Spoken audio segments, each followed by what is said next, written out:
Pernah lihat atau tahu mengenai patung garam? Ini dia penampakannya. Dilansir dari tribunnews.com, pada tahun 2017 ada seorang seniman patung yang berasal dari kota Sakaide, Jepang, membuat patung yang terdiri dari 8 ton garam dengan tinggi mencapai 2,5 meter. Sang seniman membuat patung tersebut sebagai representasi Dewi Laut yang akan menjaga kedamaian bagi siapapun yang beraktivitas di sekitar laut. Tapi, apakah Dewi Laut ini berhubungan dengan kasus pembunuhan dalam novel misteri Patung Garam karya Rui Meita ini? Mari kita bahas. Novel thriller yang berjudul Misteri Patung Garam bercerita tentang pembunuhan para wanita yang mayatnya dijadikan sebagai patung garam. Ya, kamu gak salah dengar. Mayatnya dijadikan sebagai patung garam. Bulu kudukku tiba-tiba merinding. Novel ini dibuka dengan sebuah kejadian pembunuhan seorang pianis muda berumur 25 tahun. Korban adalah seorang wanita yang tinggal sendirian di rumahnya di Surabaya.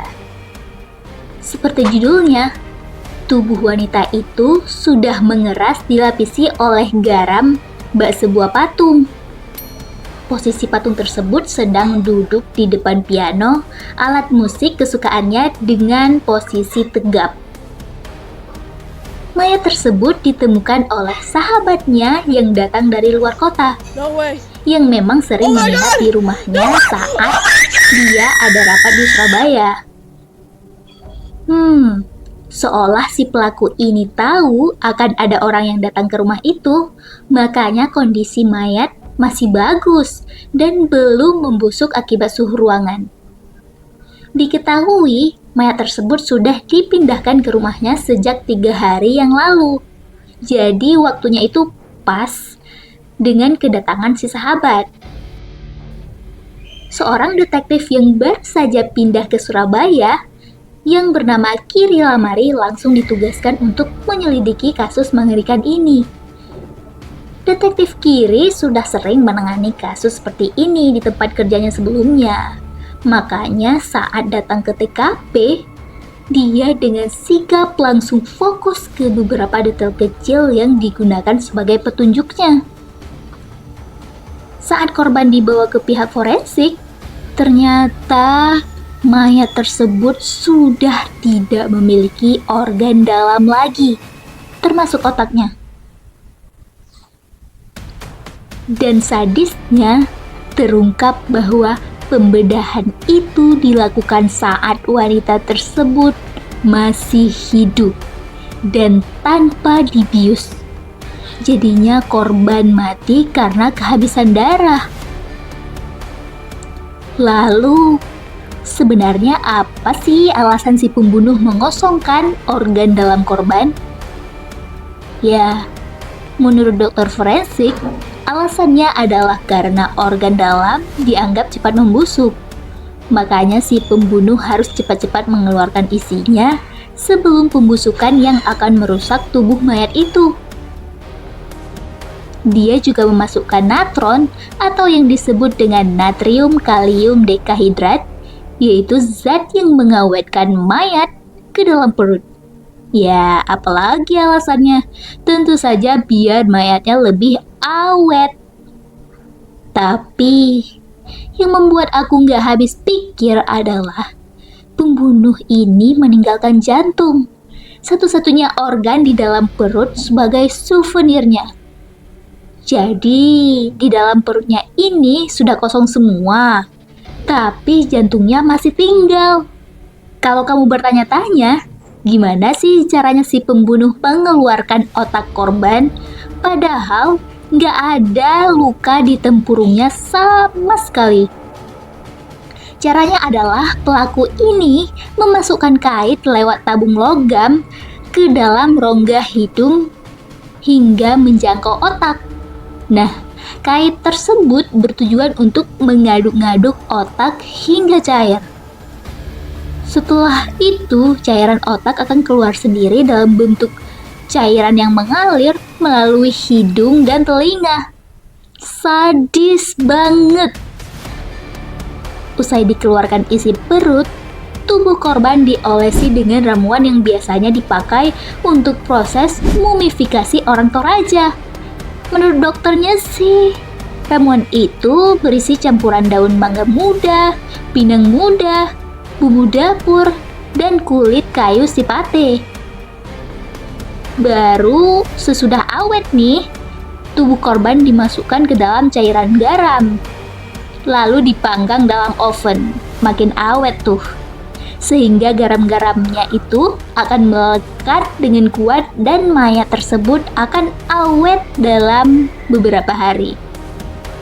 Tidak hanya itu, ternyata mata dan bibir korban dijahit. Gila, bener-bener psycho tuh orang. Beberapa ciri khas lain dari pembunuhannya adalah si psikopat ini selalu membuat lambang Idis dalam bentuk simbol di tubuh korban. Jangan lupakan tentang jaring laba-laba di dekat mayat yang digambar dengan garam. Gambar jaring pakai garam itu juga merupakan sebuah clue untuk mengungkapkan siapa dalang di balik pembunuhan tersebut. Isi cerita ini cukup mengaduk mental ya. Genrenya aja psychology thriller. Pelakunya juga jujur, aku sendiri susah menebaknya karena kamuflase yang epic banget. Well, kalau kamu bertanya apa maksud dari simbol Idis itu adalah nama dari istri Nabi Lot menurut kepercayaan dari Yunani. Nah, si istri ini konon berubah menjadi patung garam sebab melanggar perintah Tuhan. Perintahnya apa? Perintahnya adalah pada saat itu semua masyarakat tidak boleh melihat ke belakang saat daerah tersebut terjadi sebuah bencana yang dahsyat. Nah, akhirnya Idis melanggar itu dan jadilah wanita tersebut sebagai patung garam.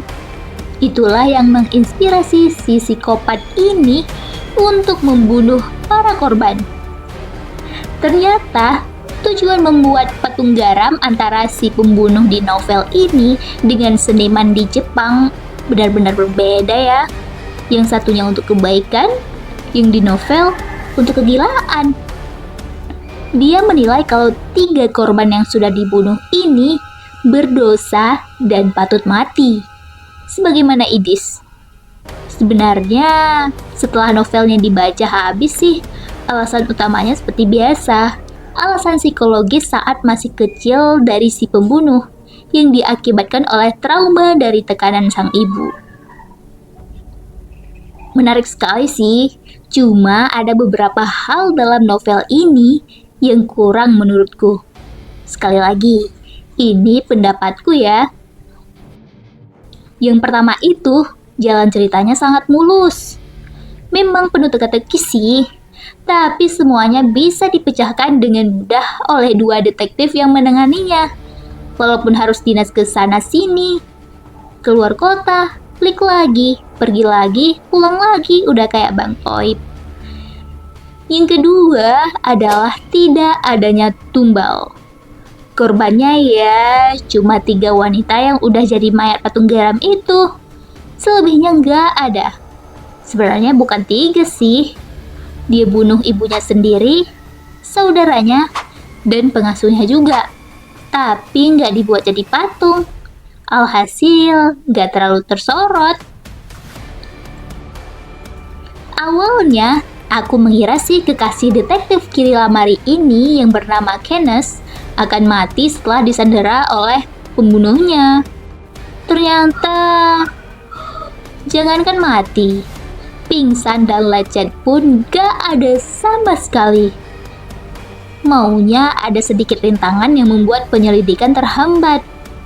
Jadinya gak semua hal yang dilakukan oleh 2 detektif itu mulus-mulus aja.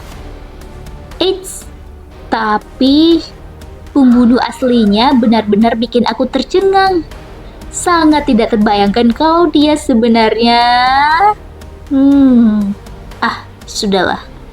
Kalau kamu penasaran dengan siapa pembunuh aslinya, kamu bisa baca langsung novelnya sendiri. Versi gratis ada di perpustakaan digital iPusnas, tapi harus ngantri lama banget. Oh iya, cluenya adalah pelaku sebenarnya memiliki masalah pemalsuan identitas yang dilakukan oleh ibunya sejak kecil. Nggak ada yang tahu, hanya orang-orang yang terdekat saja. Makanya dia membunuh mereka, biar nggak ada yang tahu tentangnya sama sekali selama-lamanya. Gak heran sih, pelakunya jadi susah ditebak. Kamu juga bisa mendapatkan novelnya dengan harga diskon di keranjang yang aku sematkan di video. Ingat, sebelum baca, siapkan mentalnya dulu ya. Salam misteri.